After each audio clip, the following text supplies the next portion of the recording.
नमस्कार, मी प्रतीक कोल्हे, खासदार माझा या कार्यक्रमात तुमचं स्वागत। रोज आपण तुमच्या मतदारसंघातल्या ज्या काही समस्या आहेत त्या तुमच्या खासदारांपर्यंत पोहोचवत आहोत।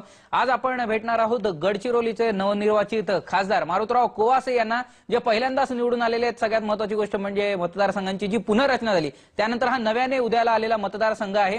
कोवासे साहेब, सगळ्यात आधी तर स्टार माझामध्ये तुमचं स्वागत आहे। आणि 5 वर्षांचा हा कालावधी आता तुम्हाला मिळालेला आहे। मतदारसंघात खूप महत्त्वाचे असे प्रश्न आहेत तुमच्या, तर हार्दिक अभिनंदन सगळ्यात आधी तुमचं, तुम्ही निवडून आल्याबद्दल।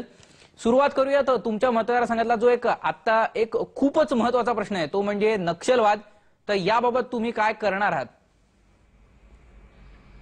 तिथल्या स्थानिक लोकांचा विश्वास संपादन करून नक्षल्यांना मदत न करणं असा प्रकारचा आमचा प्रयत्न राहणार आहे। आणि त्यामुळे तिथले जे समस्या आहेत त्या समस्या सोडवण्याचा कसा आहे, आर्थिक परिस्थितीमुळे तिथले जे आदिवासी लोक आहेत त्यांना ते मदत केलं पाहिजे आणि तशा प्रकारे सरकारच्या लेवलवरती आम्ही प्रयत्न करणार आहोत। आणि म्हणून जे नक्षलवादीचा संबंध इथे बोलला जात आहे आणि त्यांच्या संबंधात देखील त्यांनी देखील विचार केला पाहिजे। निरपराध लोकांना जे काही पनिशमेंट होत आहे ते पनिशमेंट टाळलं पाहिजे आणि त्यामुळे नक्षलवादी जे फोफावले जात आहेत आणि नक्षलवादी आणि सरकार त्यांच्यामध्ये कुठेतरी समन्वय साधला पाहिजे, अशा प्रकारची भूमिका आम्ही घेणार आहोत। कोवासे साहेब, सगळ्यात आधी तर मला सांगा की तुमच्या मतदारसंघात तुम्हाला सगळ्या ठिकाणी जाऊन प्रचार करायला मिळाला होता? हा, सर्वच ठिकाणी मी एकदम इंटरियर भागामध्ये सोमनूर पर्यंत जाऊन आलो, तिकडे एटापल्ली पर्यंत जाऊन आलो, भामरागड पर्यंत जाऊन आलो आणि इकडे देवरी सालेकसा इथपर्यंत जाऊन आलो। सर्व मतदारसंघ मी पिंजून काढलेला आहे। त्याच्यामुळे तिथले जे स्थानिक प्रश्न आहेत ते प्रश्न देखील मला माहित आहेत आणि मी 3 वर्ष त्या म्हणजे गडचिरोलीमध्ये 3 टर्म आमदार म्हणून राहिलेलो होतो, म्हणून त्या भागातल्या लोकांच्या समस्या हे कशा प्रकारच्या आहेत ते देखील मला माहित आहे आणि म्हणून ते सोडवण्याचा सातत्याने प्रयत्न। नक्षलवाद इकडे फोफावत चाललाय कोवासे साहेब, म्हणून आम्ही याबाबत तुम्हाला विचारतो आहोत, कारण की भयंकर हे प्रमाण जे वाढत चाललेलं आहे। आपण आता जर बघितलं तर काही महिन्यांपूर्वीच धानोरामध्ये 35 पोलीस जवळपास इकडे शहीद झालेले आहेत आणि त्यावेळी जयंत पाटलांनी म्हटलं होतं की आयजींचं जे सेंटर आहे ते इथे हलवण्यात यावं, गडचिरोलीला विशेषतः। तर त्याबाबत अजूनही काही झालेलं नाहीये। त्याच्यासाठी आम्ही पाठपुरावा करत आहोत शासनाच्या वतीने। आज मुख्यमंत्र्यांकडे आमची बैठक होणार आहे, त्यावेळेस हा प्रश्न आम्ही काढूत की कशा प्रकारचा तो प्रश्न हाताळला जाईल आणि ते सेन्सिटिव्ह प्रश्न आहेत। हे जे प्रश्न आहेत ना हे सेन्सिटिव्ह प्रश्न आहेत आणि ते प्रश्न सोडवण्यासाठी आम्ही सातत्याने प्रयत्न करणार आहोत।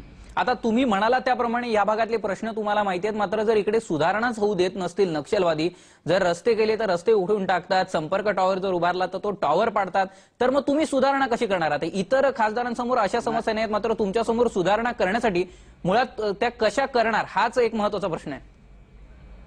नाही, मध्यंतरीच्या काळामध्ये आम्ही बॉर्डर रोड ऑर्गनायझेशनचा जो तिकडे कमिटी आणली होती, त्यानुसार त्यांच्या माध्यमातून काम करण्याचा तो देखील आम्ही पुढे मुदत वाढवण्याचा आणि त्या माध्यमातून रोडचे प्रश्न असोत की सिंचनाचे प्रश्न असोत ते प्रश्न सोडवण्याचा प्रयत्न करणार आहोत।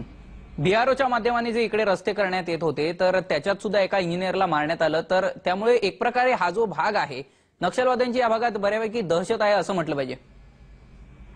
दहशत तर आहेच, पण आता ती दहशत कमी करत असताना लोकांचे मनसंपादन केलं पाहिजे ना। त्या भागातल्या लोकांचे मनसंपादन करून त्यापासून नक्षलवाद्यापासून दूर सारवलं पाहिजे, अशा प्रकारची आमची भूमिका राहणार आहे। आपल्यासोबत आता मुरलीधर परकीवार आहेत अहिरीहून। मुरलीधरजी, विचारा तुमचा प्रश्न। हा, खासदार साहेब नमस्कार। हा, नमस्कार। आपण या क्षेत्रातून निवडून आलात त्याबद्दल आपलं हार्दिक स्वागत। साहेब, माझा प्रश्न असा आहे, गडचिरोली जिल्ह्यातील अहेरी, चामोर्शी, एटापल्ली, भामरागड, सिरोंचा यासाठी जोडणारा आजपर्यंत नाही का स्वातंत्र्याच्या 62 वर्षानंतरही रेल्वे सेवा उपलब्ध नाही, त्यासाठी आपण काय प्रयत्न करणार साहेब?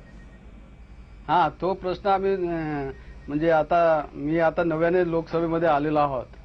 आम्ही पहिल्यांदा विचार करत आहोत वळसा आणि गडचिरोली आणि पुढे कसा नेता येईल तसा प्रयत्न केला जाईल आणि त्यातल्या त्यात आणि रेल्वे मंत्र्यांना त्या भागामध्ये एखादी वेळेस आमंत्रित करून तिकडे आणण्याचाही प्रयत्न केला जाईल आणि त्या माध्यमातून जे प्रश्न सुटले मला म्हणजे एक आपल्याला सांगू